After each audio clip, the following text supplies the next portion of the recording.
It's very hard for actors, and I get caught up in that myself, where you have to do more, do something, and you don't have to do anything, nothing, and you're better off, and it'll work the way people are in life. They don't do anything, and that says more, allows the audience to read into it as opposed to you telling them what they should feel. And actors tend at times to try and say they have to give it something, and they don't have to give it anything. So, you've been paying for acting lessons, and here's Robert De Niro, one of the greatest screen actors of all time, telling you to do nothing. Of course, he doesn't really mean do nothing, as he did quite a bit to bring characters like Travis Bickle and Jake LaMotta to life. Indeed, there's quite a lot to do as an actor. Learn your lines, hit your mark, provide the right emotion, and so on. What he does mean is that cinema doesn't require big theatrical responses from an actor. When your face is in a close-up, you need to do very little, as every nuance is captured. These nuances are amplified even further when you place a shot of someone's face next to a shot of something else. What do I mean? Okay, now it's time for a film history lesson, specifically the history of film editing. And if you only pay attention to one part of this video, actors, please let it be this part, as this is so important. Back in the 1920s, Soviet filmmaking pioneer Lev Kuleshov wanted to prove the power of editing. He said that if you take one shot and juxtapose it with another shot, you can create a third new meaning not present in either shot by itself. Here's what he did. First, he shot an actor with the blankest, most neutral expression possible. Then he cut that shot together with 3 other shots and showed them to a test audience.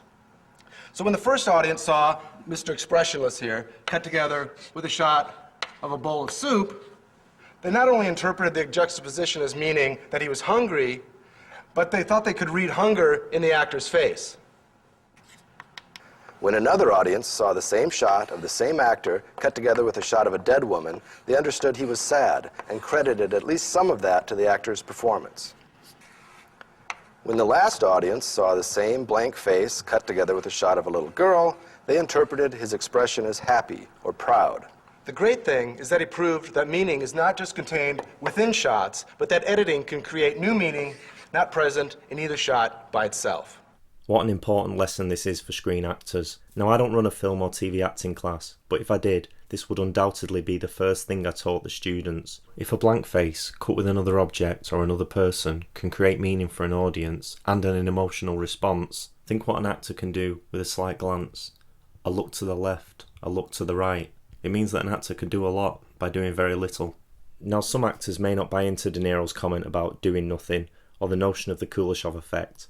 And so, as Blade Runner 2049 has recently been released, I'm going to use some clips from Ryan Gosling's filmography to demonstrate that an actor can strive for realistic, smaller responses as their performance is being enhanced through the camera and through the editing. Gosling is an actor who clearly understands the power of the camera, the power of editing. He knows that he can say everything with the smallest glance and understands that an actor is a piece in a much larger puzzle.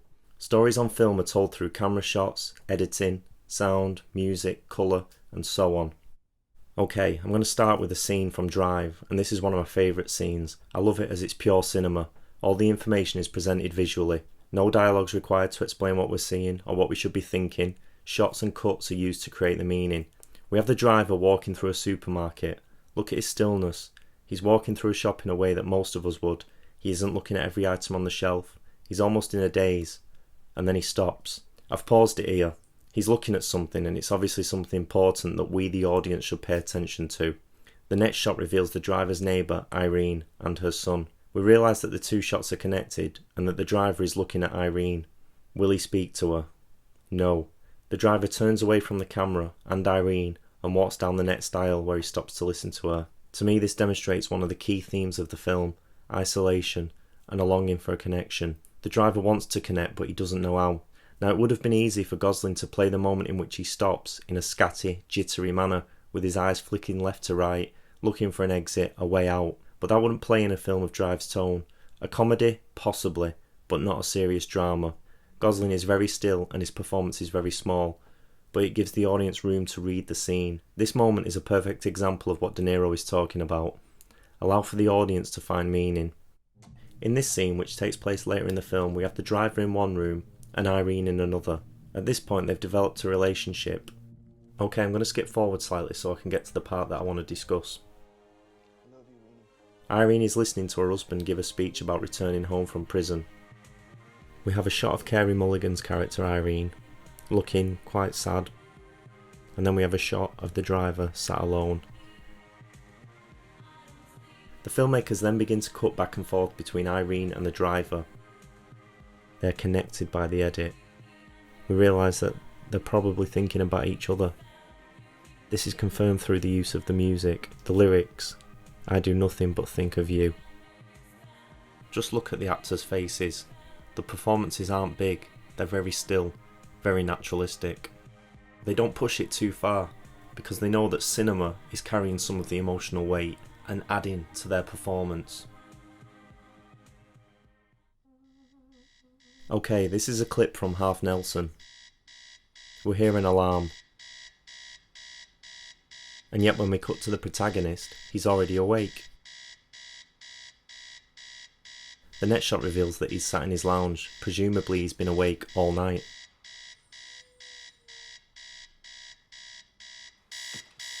He then walks into his bedroom and turns off the alarm clock.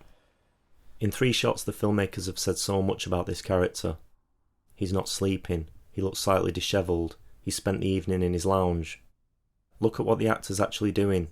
He's very still, he's allowing for the camera and the editing to create the ideas. Now, I'm not saying that an actor shouldn't emote, of course they should, but the actor should be aware of how their performance is being cut together and when to employ bigger emotions. As I said earlier, if an audience can read emotion in a blank face, then you don't have to do that much more to move an audience. It can be very small and the audience will still feel that moment.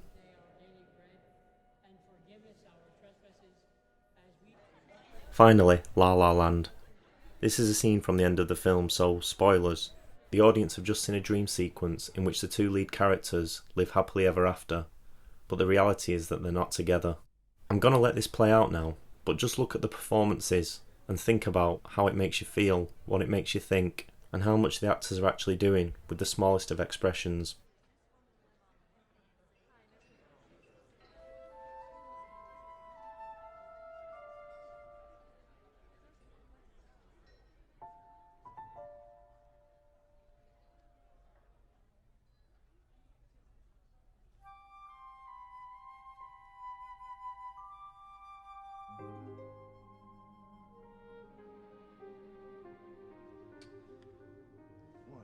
I hope you've enjoyed this video. Thanks for watching.